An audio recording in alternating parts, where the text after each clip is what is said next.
Most cruise passengers assume the food is basically the same from one cruise line to another. It isn't.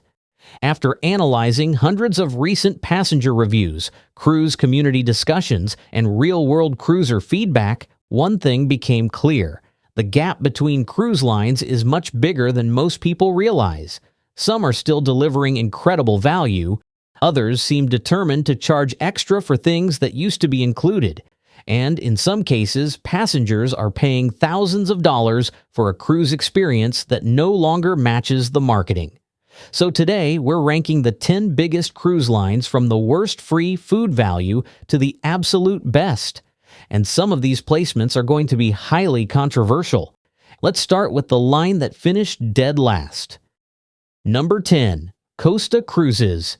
If you've sailed the major Caribbean cruise lines or budget Mediterranean lines before, you might expect the included dining to work the same way. It doesn't. Costa runs one of the most restrictive free dining programs in the entire industry. The major strength is real. If you love authentic Italian food, the main dining room delivers. Real pasta, sea bream, proper European cold cuts, and a bakery and cheese selection in the buffet that genuinely impresses. The problem isn't quality. The problem is availability. Outside the main dining room and buffet, the complimentary food footprint is surprisingly limited, creating the feeling that you're constantly being pushed toward paid options. But here's the major weakness. The buffet often closes surprisingly early and shuts down completely between meal periods. That means no mid-afternoon snack run, no reliable late-night option, and many of the casual grab-and-go choices around the ship, from pizza to gelato, come at an extra cost. On top of that, without a beverage package, it's much harder to find complimentary drinks like water and tea. It's one of the reasons so many cruisers feel like they're constantly being pushed toward paid options. That's led to the most common complaint from American and British cruisers, feeling nickel and dimed at every turn, while Costa pushes its My Costa app hard, nudging guests to pre-book paid dining packages just to avoid going hungry. Next up, a line with an excellent buffet and a surprisingly controversial dining room. Number 9. MSC Cruises. MSC is fascinating because depending on who you ask, it's either underrated or completely overhyped. In many ways, MSC is caught between two worlds, authentic European cruising and American expectations. The major strength is the buffet. Il Mercato on the newer world-class ships is massive, and the complimentary pizza, made fresh with mozzarella produced on board daily, is genuinely some of the best pizza at sea. The major weakness shows up the moment you sit down for dinner. The main dining room food is frequently criticized for being lukewarm, under-seasoned, and served in noticeably smaller European-style portions that leave many American cruisers wanting more. Here's the surprising fact. MSC has rolled out a $5 surcharge for a second entree in the main dining room on North American sailings. Small policy changes like this have become a recurring theme across the cruise industry. The most common complaint, though, is consistency. Few cruise lines have a bigger gap between their best and worst experiences. There's a massive divide between the ultra-luxury yacht club and standard Bella or Fantastica fare, and older ships often lack complimentary casual dining outside the buffet, creating crowding during peak hours. MSC knows this is a problem. Newer ships, like MSC World America, are adding more American-style grab-and-go venues specifically to close that gap. A step in the right direction, but not enough yet to climb out of the bottom three. The next cruise line solved the casual dining problem brilliantly, then created a completely different one. Number 8. Norwegian Cruise Line. Norwegian is one of the most frustrating cruise lines in this ranking because some of its best innovations are being overshadowed by policies passengers actively dislike. The major strength is the Indulge food hall, found on Norwegian Prima, Viva, Aqua, and Luna, a digital ordering tapas-style food court with Indian curries, Asian noodles, Southern barbecue, and Spanish tapas, all free. Add 24-hour comfort food at the local or O'Sheehan's, and NCL has arguably the best casual free dining lineup in the mainstream tier. But the major weakness is impossible to ignore. Few dining policies have generated more backlash recently than NCL's $5 second entree fee. NCL says the fee is about reducing food waste. Passengers see it differently. They see a $5 charge for wanting more than one entree at dinner in a space that used to represent unlimited indulgence. And the changes don't stop there. Room service, once a freestyle staple, now limits guests to one hot and one cold breakfast item per person per delivery, while the all-day menu is capped at just 2 items per person per delivery. The buffet gets the job done, but it rarely stands out against stronger competitors. And fleet inconsistency makes things worse. That incredible food hall? Only on the newest ships. Sailing an older breakaway or jewel-class vessel means you won't get that experience. Taken together, that's what makes the backlash so intense. NCL built its entire reputation on freestyle cruising. Many passengers now feel like the experience is becoming a little less freestyle every year. Next up is a cruise line millions of families love, but foodies often criticize. Number 7. Royal Caribbean. This cruise line has made a clear choice. It's not chasing food critics, it's chasing families who want fun first, food second. The result is a dining program many passengers describe as efficient, reliable, and surprisingly forgettable. The major strength is accessibility.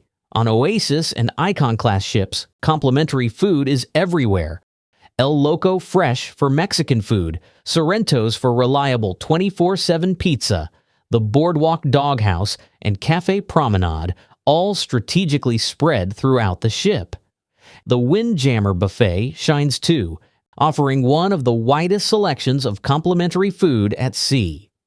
The major weakness lives in the main dining room. A fleet-wide revamp standardized menus around geographic themes like a taste of France or a taste of Mexico. In practice, that removed beloved classics and introduced what many passengers view as lower-quality cuts of meat. One area where Royal deserves credit is base camp on Icon and Star of the Seas, which is now fully included, serving pretzels, chicken tenders, and other quick bites right next to the water park. A real win for families.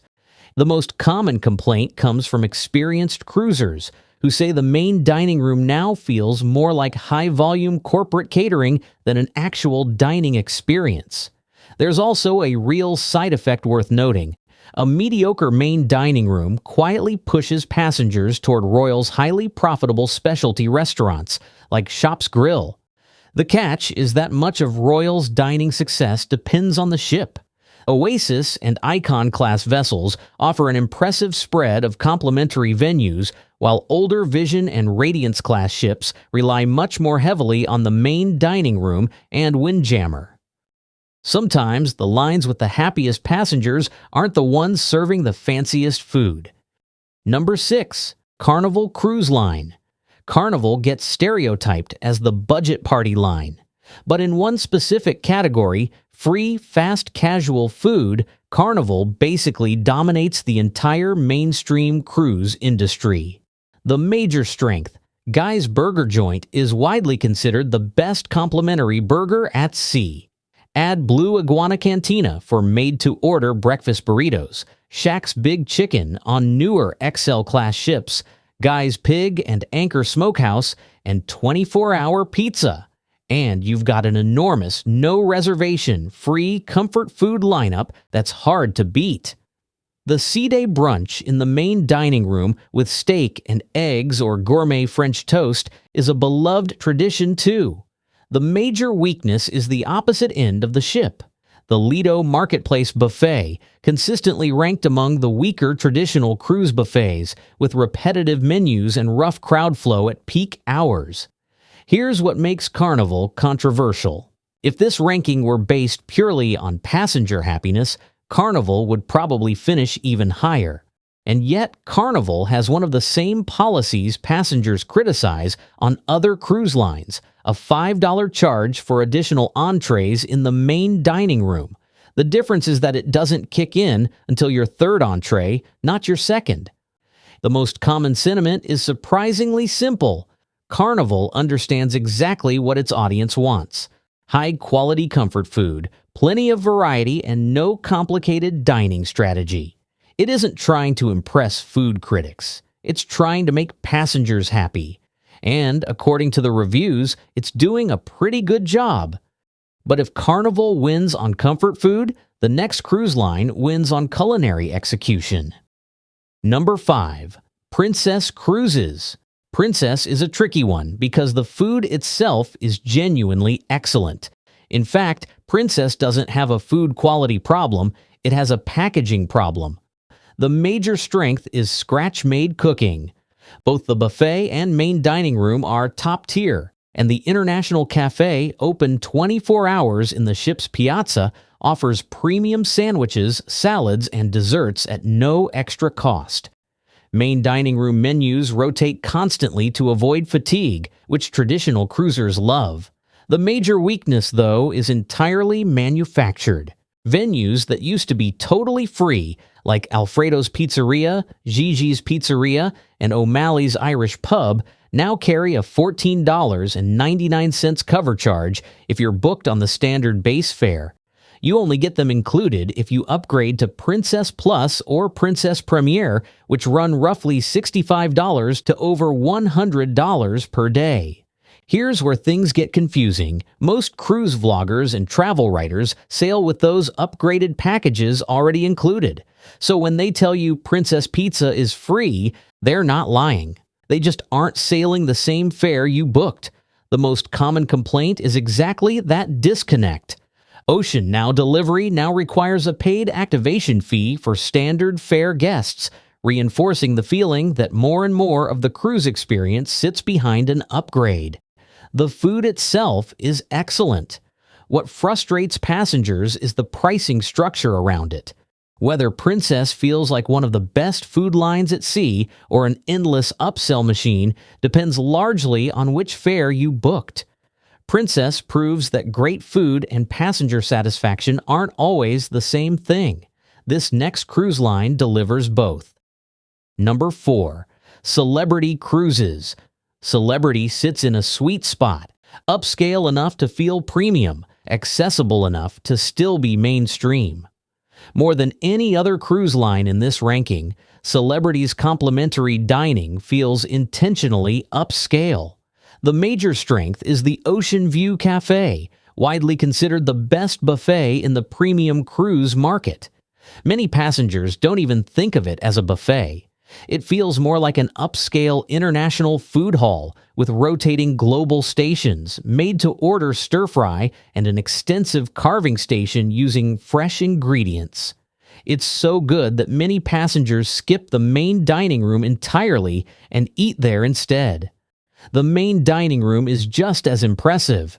On the Edge-class ships, Celebrity broke the traditional single massive dining room into 4 separate complimentary restaurants: Normandy, Tuscan, Cosmopolitan, and Cyprus, each with its own exclusive regional dishes. That's a specialty dining feel at no extra cost. The trade-off is variety. Outside the Masked Grill, Spa Cafe, and Eden Cafe, your casual options are fairly limited compared to Carnival or Royal Caribbean. The most common complaints are also remarkably consistent. Food can occasionally feel under-seasoned for some palates, and the older S-Class ships show noticeable operational fatigue compared to the newer Edge-class vessels. Even with those criticisms, passenger satisfaction remains exceptionally high. Celebrity proves that better ingredients and better execution can matter more than having 20 different places to eat.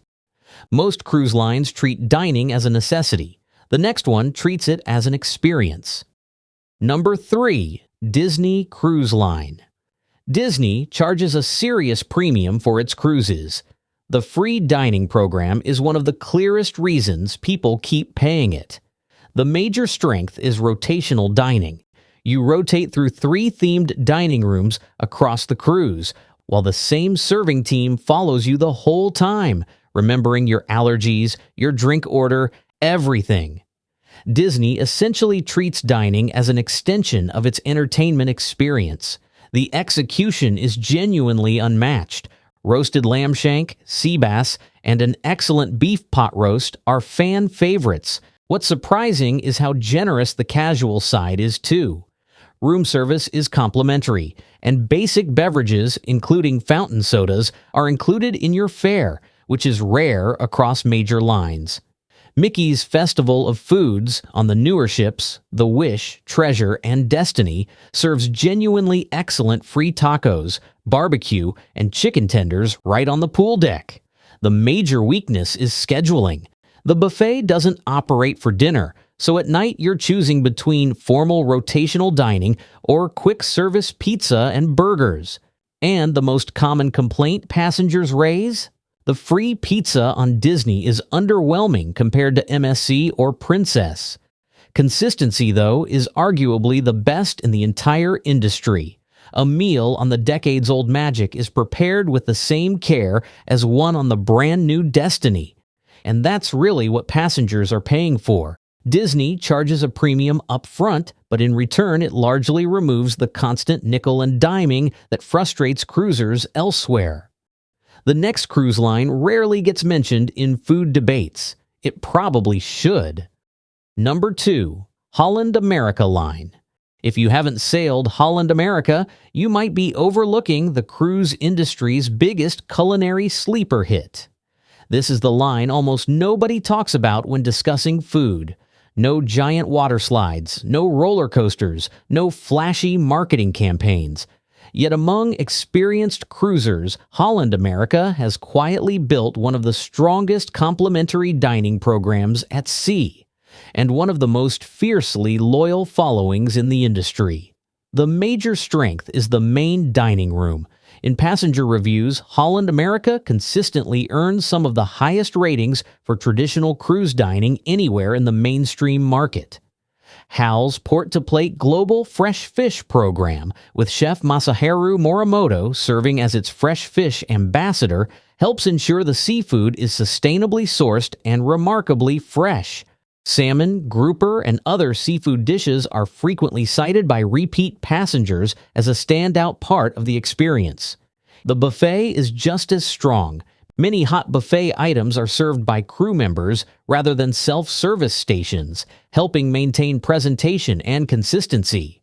The salad stations, carving boards, and dessert selections receive constant praise, and Dive In, the free poolside grill, serves gourmet burgers and hot dogs that genuinely rival Carnival's. The interesting part is that the weaknesses aren't really about food quality at all. They're logistical. The Lido market suffers from serious seating shortages during peak hours, made worse by a very specific Holland America phenomenon: passengers lingering at tables long after they've finished eating, reading, knitting, or playing cards while other guests hunt for a seat. The other common complaint is that buffet hours can be surprisingly rigid, with limited options between lunch and dinner. Consistency across the fleet is superb regardless of ship age, which helps explain why Holland America has become such a favorite among experienced cruisers. But the winner of this ranking didn't perfect cruise dining. It changed the rules entirely. Number 1. Virgin Voyages. On most cruise lines, the best food comes with an extra charge. Virgin built its dining model around removing that distinction. There's no massive main dining room here, no trough-style buffet. Instead, your base fare gives you complimentary access to over 20 distinct, high-concept restaurants, the kind that would carry a real cover charge on literally any other ship. The major strength is staggering: handmade pasta at Extra Virgin, interactive Korean barbecue cooked tableside at Gunbai, elevated Mexican food at Pink Agave, premium steak and seafood at the Wake, even experimental dishes at the Test Kitchen. None of it requires signing a check. Basic beverages are also included, and while gratuities are now shown as a separate line item, Virgin still avoids the constant dining upcharges that plague most of this list. The buffet replacement, called the galley, is a food hall with made-to-order sushi, tacos, noodle bowls, and a classic diner concept. Late-night cravings are covered too, with the Pizza Place and Sun Club Cafe. So, what's the catch? The major weakness is the reservation system. Because every venue operates like an intimate specialty restaurant, securing dining times requires planning ahead through the app. The most common complaint is exactly this: app glitches, reservation stress, and anxiety about missing preferred dining times. The newer Voyage Fare Choices policy has only amplified those concerns for some passengers. But here's the surprising part. Virgin's real advantage isn't necessarily that it gives you more food, it's that it removes the constant feeling that someone is trying to sell you something.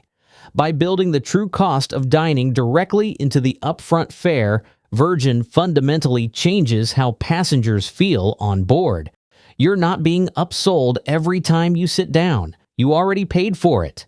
And that's really the secret. Passengers consistently say they feel respected instead of monetized.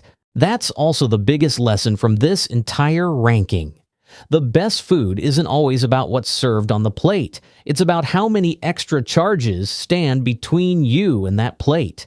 That shift from "what's this gonna cost me" to "this is already mine" is exactly why Virgin Voyages takes the #1 spot. So now I want to hear from you. Which cruise line do you think actually offers the best complimentary dining? Drop your pick in the comments. I read everyone. And if you want to make sure you're not overpaying on your next cruise, check out the video right here. I'll see you in the next one.